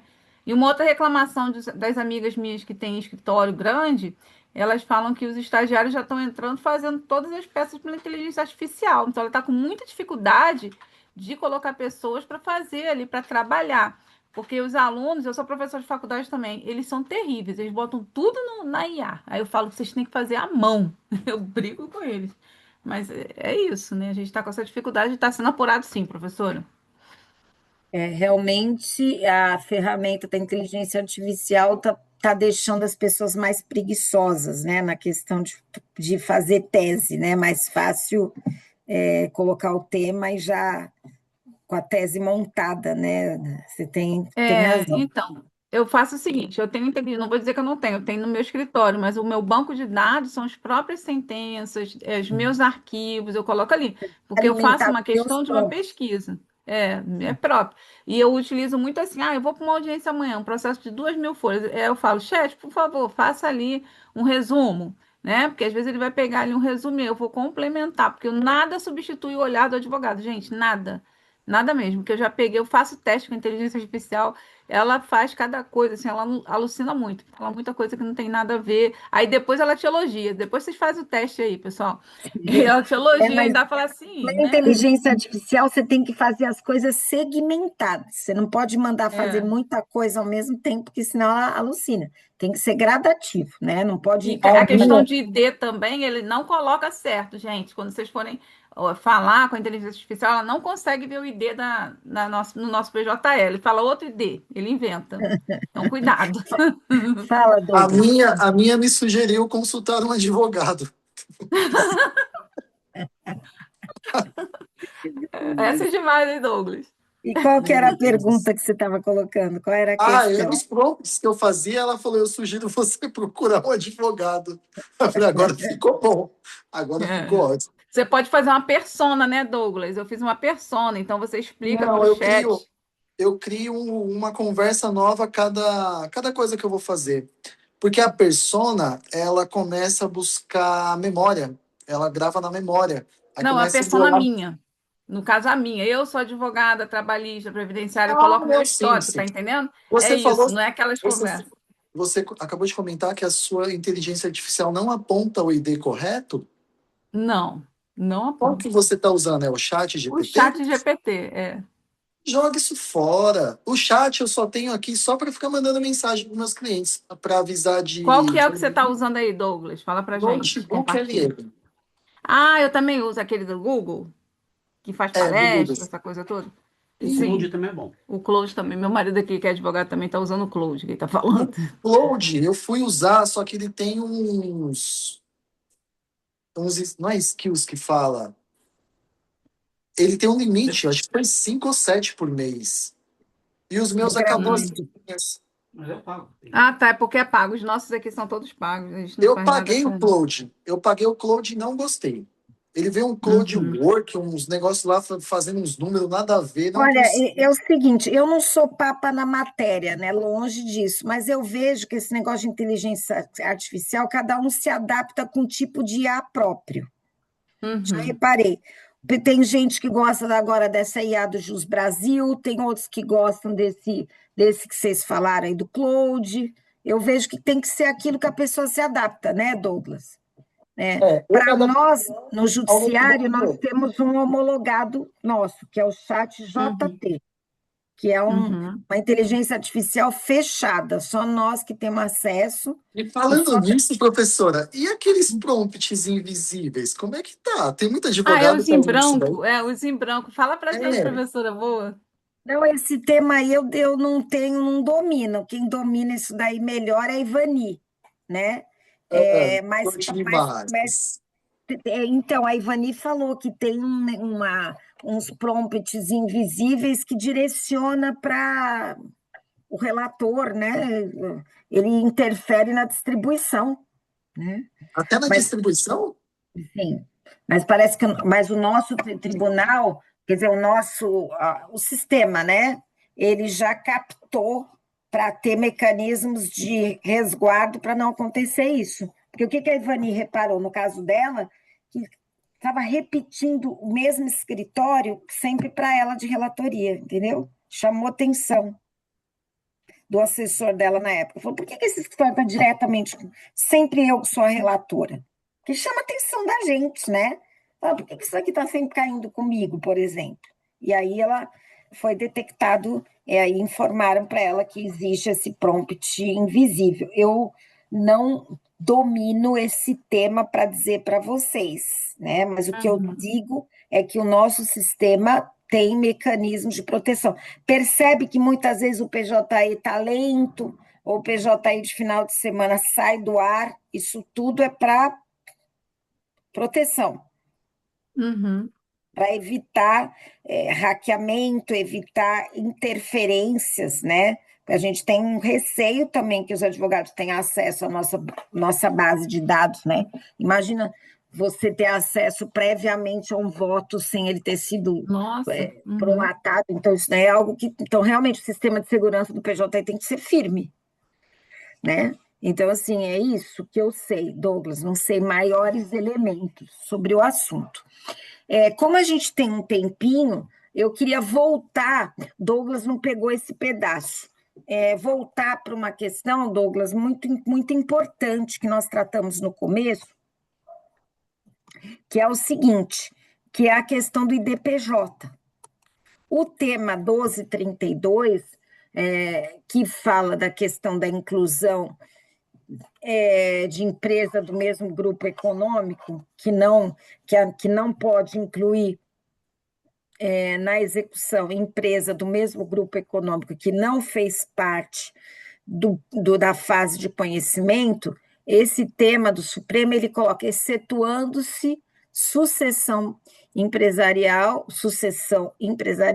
e abuso da personalidade jurídica através de DPJ. Então, ali, já no tema 1232, Douglas, o Supremo Tribunal Federal já, na minha opinião, derrubou a tese nossa, no trabalhista, do Código de Consumidor, no Artigo sentido... 50. Exigindo o artigo 50. Mas o TST, no dia 8 de maio, na última sexta-feira, ao julgar o IRDR com o precedente 26, no sentido de que a Justiça do Trabalho é competente para instauração de DPJ de empresa em recuperação judicial, ele colocou vírgula, desde que observado o abuso da personalidade jurídica nos termos do artigo 50 do Código Civil. Então, a decisão do Supremo e agora do TST especificamente, na minha opinião, já não temos mais polêmica de teoria maior e menor no processo de trabalho. Para que o IDPJ seja procedente, tem que provar os pressupostos do artigo 50 do Código Civil. Infelizmente, ficamos igual ao processo civil. Então, se você fizer uma ilação do tema 1232 com o precedente, ficou claro. Posição do Supremo e posição do TST. Então, não há mais... Eu já mudei meu voto, tá, Douglas? Na minha turma, já mudaram também. Fizemos até uma reunião para mudar o voto. Então, aquela nosso voto, assim, o mero inadimplemento da pessoa jurídica já autoriza o IDPJ e a inclusão dos bens dos sócios, já era, infelizmente. Tem que provar o abuso da personalidade jurídica, confusão patrimonial, né? os requisitos do artigo 50 do Código Civil. E aí eu queria conversar com vocês como provar isso. Como você prova isso, Ana Paula? Seja na petição inicial, que você já inclui os sócios, seja no IDPJ. Antes de você responder, eu queria colocar uma coisa. Eu já manifestei e falo isso há mais de 20 anos e repito inúmeras vezes, que para mim eu incluiria os sócios no polo passivo da reclamatória por essa razão, mas por uma outra razão. A partir do momento que você inclui o sócio no polo passivo da reclamatória e ele pretender vender qualquer coisa e o terceiro de boa-fé, vai entre aspas, for comprar um imóvel, qualquer coisa desse sócio, e ele tirar a certidão da Justiça do Trabalho, já vai dar positivo. Porque quando você tira a certidão da Justiça do Trabalho em nome e o sócio ainda não houve a desconsideração da personalidade jurídica, a certidão sai negativa. E aí, Douglas, a jurisprudência maciça diz que se não houve a desconsideração da personalidade jurídica, o sócio pode vender os imóveis durante a tramitação do processo trabalhista, que não está movido em face dele, está movido em face da pessoa jurídica. Mas se você coloca o sócio desde a petição inicial, ele é réu, né? Ele não pode alegar desconhecimento na hora que ele vende as coisas. Ele fica positivado na certidão, distribuidor trabalhista, concorda? Concordo. Então, professora, aqui no No escritório, o que eu faço? TRT, antes da Ana Paula falar, no TRT da primeira região, foi o primeiro tribunal do Brasil, acho que faz mais de 20 anos, foi o primeiro julgado colocando sócio em polo passivo de reclamatória trabalhista, já para que houvesse a condenação solidária e não mais subsidiária dos sócios, e já garantindo para evitar a fraude de execução. É um tribunal de vanguarda da primeira região. O tribunal da primeira região não é porque a Ana Paula está aqui, não.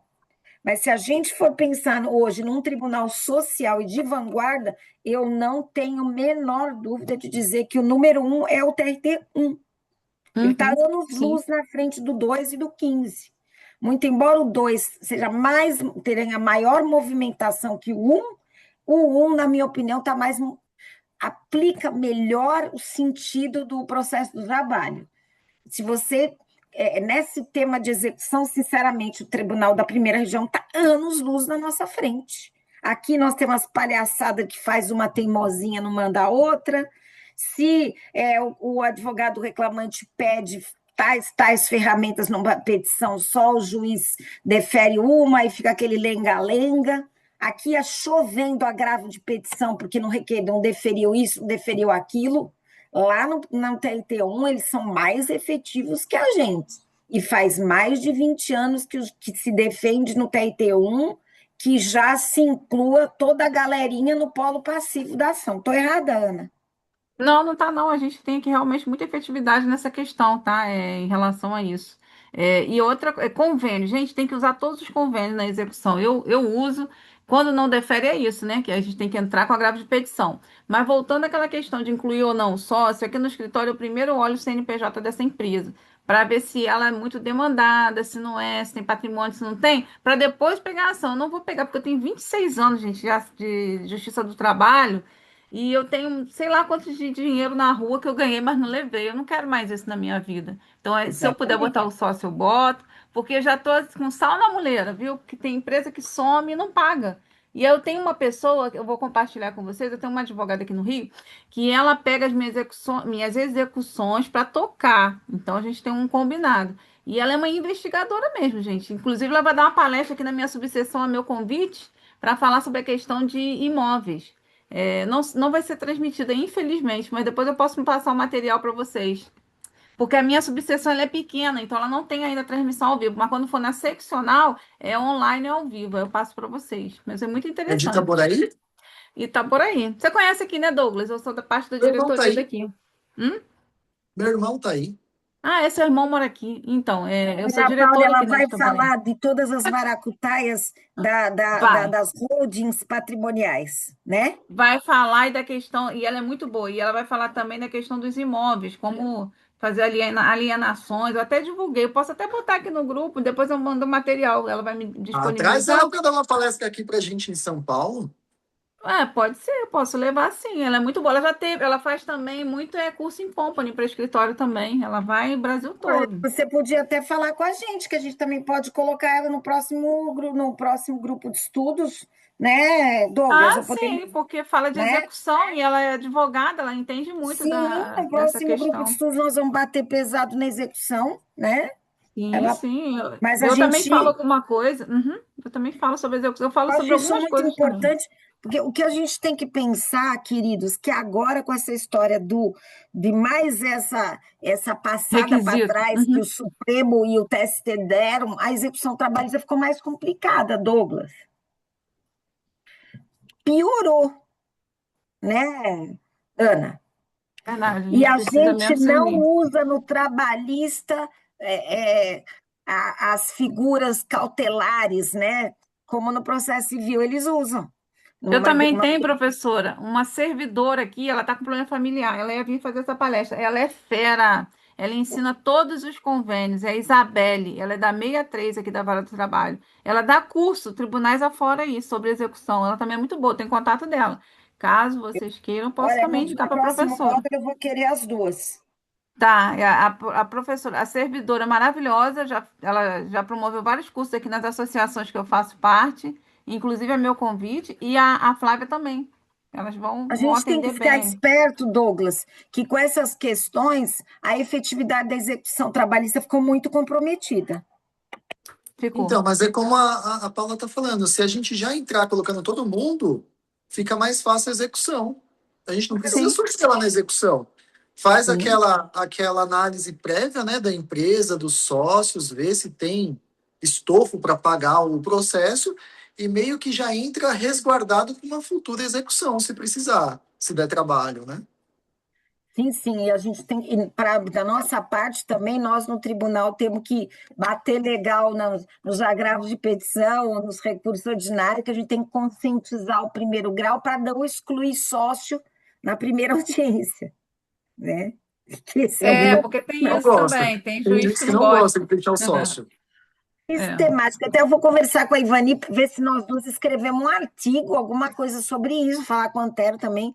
Porque, gente, não adianta, vocês fazem tudo aquilo lindo na petição inicial, o juiz, doutora, vou extinguir ó, com relação ao sócio, porque tem a responsabilidade subsidiária. Meu, hoje tá diferente. Aí tem a correcional, né, professora? A gente pode entrar com uma Mas correcional é contra o juiz. complicado É ser complicado. correcionável. Você tem que introduzir na cultura do primeiro grau que hoje o polo passivo da reclamatória foi ampliado, né, Sim, tem Douglas? que colocar na cabeça deles. É porque não é eles que sofrem depois para receber. Saiu a sentença, já Com era. certeza. Mas nós também, porque para nós que somos juízes, com aquela execução voando lá, marmoteando lá, não sei quantos anos, é pior também para a gente. Mas aí, professor, eles estão extinguindo as execuções direto. Essa é a questão. E a gente que é advogado de reclamante fica na pista, né? Como se fala aqui no Rio. A gente fica a ver navios. Sim, sim. Eu acho que esse tema execução agora ganhou mais um destaque forte, os precedentes realmente fortes. Agora chegou a hora da gente gastar muito conhecimento na execução. Agora complicou mais para o reclamante e, por outro lado, as reclamadas ficaram mais protegidas, Sim, infelizmente. Então, a blindagem patrimonial agora vai ficar intensa. E já que nós temos profissionais que podem, inclusive, falar dessas holdings, você tem sim. gente que não tem bem nenhum, é tudo na holding. Né? Você vai, tira aquelas certidões de cartório, está tudo zerado. Né? Ela deve Tem ter. empresas, que, por exemplo, tem empresas que contratam outras empresas para receber os boletos daquela empresa. É muito maracutaia que a gente vai vendo aqui. Muita coisa. Mas talvez a gente tenha que pensar também em perícias, né? Já no primeiro grau, né? Na fase de conhecimento. Delícias. Porque Uhum. aí eu acho que aí é que está o ponto. Douglas, que vocês, advogados reclamantes, têm que bater na tecla do 818, parágrafo 1º da CLT, de dizer que a prova do abuso de personalidade jurídica é teoria da aptidão da prova. É a reclamada que tem que provar a regularidade na administração e não o autor. Diante da Exatamente. complexidade e quase impossibilidade. Como que você vai provar a comunhão de interesses se você não está dentro da contabilidade das empresas? Blindou demais. A Uhum. salvação é o princípio da aptidão da prova. Concorda? Você já Concordo, colocar professora. abuso da personalidade jurídica, inverte. É a reclamada que tem que provar. E eu uso um fundamento constitucional. Não está escrito que a empresa tem que cumprir os deveres sociais, que a empresa tem que A função preservar o social. trabalho, a função Uhum. social da empresa. Então, é um princípio constitucional. Tem que subir isso até o Brasília. A Uhum. empresa tem que ter a sua função social. Agora, se ela está usando a empresa para se desviar, é ela que tem que provar que ela está dentro da regularidade. É um E é fato impeditivo. é Uhum. aquilo que você falou, como que a gente vai fazer essa prova? Como que o reclamante, no caso, É. que a parte hipossuficiente vai conseguir fazer essa prova? Com uma testemunha, um paradigma que trabalhou com ele, não tem como. Isso é aquilo que você falou. A gente não está dentro da contabilidade da empresa para provar ou não. É ela que tem que fazer essa prova. Mas é o que eu tenho conversado, pelo menos no tribunal, todo mundo achando que é ônus do reclamante. Como que o reclamante vai fazer essa prova? Boa pergunta, viu, Douglas? Boa pergunta. Perícia, talvez? Perícia? Perícia na contabilidade? Prova documental? Movimentações bancárias? Talvez a gente vá ter que usar a ferramenta para provar isso. Pedir ferramenta. Quebra de sigilo bancário é Para coisa achar os que... laranjas também, né? Tem Exato, aquele convênio que acha os laranjas também, gente. Eu sim. esqueci o nome aqui. Acho Você que me sim, deu uma sei. boa ideia. Se o juiz colocar no meu peito para me provar isso daí, eu vou pedir perícia contábil, então. E a Perícia. quebra do sigilo bancário. Sim, sim, querido, porque você não pode ter um encargo que você tem um limite. Você não pode entrar dentro das contas da empresa. Você pode, tipo, entrar no Google, pesquisar administradores. Também o Google, hoje, até uma criança pequena consegue fazer uma boa investigação naquilo que está aberto. Mas aquilo que depende de quebra de sigilo, de informações internas da empresa, é só por perícia ou por ofício. O Google vai trazer informações superficiais, informações mais aprofundadas, você não consegue por vias A normais, empresa né? realmente é uma empresa bem assessorada juridicamente, eles fizeram um compliance bem feito, eles fecharam as portas para as provas. Mas Eles não se existe, brincaram, né? não existe crime perfeito, né, Douglas? Às vezes o cara fechou tudo e usou o mesmo preposto no processo tal e tal. É isso aí. É o tipo, olha, o preposto é o sócio da outra reclamada. Às vezes, Uhum. entendeu? Também a gente também é inteligente, né? Do outro lado também tem pessoas inteligentes.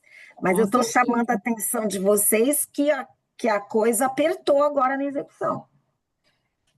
Não dá mais para dizer, na Justiça do Trabalho se aplica o Código do Consumidor. Uhum. No. Normas Supremo e TST. Uhum. O tempo voou, meus Pois amores, é. e a gente se vê na próxima semana, se Deus quiser, com novidades. Ai, que bom. Eu espero que vocês tenham uma ótima semana, espero que eu tenha trazido algumas ideias, assim como o Douglas, a Valéria, a Ana, a Karen, Gisele, todo mundo aí colaborando. Eu conclamo a vocês que vai sair o mailing da TSP e as vagas no café jurídico vão diminuir Ai, sensivelmente. professora, eu não consigo ir. Eu estou num congresso em Belo Horizonte. Eu fiquei tão triste quando eu soube da data aí. Pois é, a Ivani falou que bateu lá com a data, mas quem não fez a inscrição, fica alerta, e para quem não conhece a TSP de São Paulo, vai ser bem legal, porque é um local bem aprazível, né? Bonito, confortável, tá bom? Vocês Sim, que eu vou fazem tentar. Ainda vou Vocês que tentar. fazem audiência na Barra Funda, é ali próximo. Às vezes chega cedo, né, Valéria? Não custa ir lá, né? Pensar em estar ali pertinho de vocês, né? E eu sou sócia, professora. Preciso conhecer a Olha, sede. Então, e alguns são sócios e não conhecem a Não sede. conheço a sede. É. Exatamente. E para aproveitar, Douglas, você que entrou um pouquinho depois, a Valéria fez a sugestão da gente incluir no grupo de estudos o tema NR1. Eu vou Muito bom. repensar sim. para poder incluir, porque o tema que a gente tinha proposto para o grupo de estudos da competência da Justiça do Trabalho está tudo sobrestado com o 1389, não tem muito o que falar e o que fazer, tá bom? Prometo a vocês que eu vou reestruturar para tentar colocar a Ivani na NR1, tá bom? Tá bom, professor. Eu também falo sobre NR1, tá? Se quiser depois me dar uma Nossa, tô oportunidade de metendo falar. bala aí na aula, todo mundo falando. Ah, todo mundo fala um pouquinho. Eu falo sobre reabilitação, habilitação, enfim. Estamos aí estudando, né? Fiquem com Deus, tenham uma ótima semana, tá bom, meus amores? Vocês Obrigada, também. Vanessa. Bom frio para Tchau, todo mundo. tchau. Ah, tá Tchau, gelado aqui no tchau. Rio. Tchau, tchau.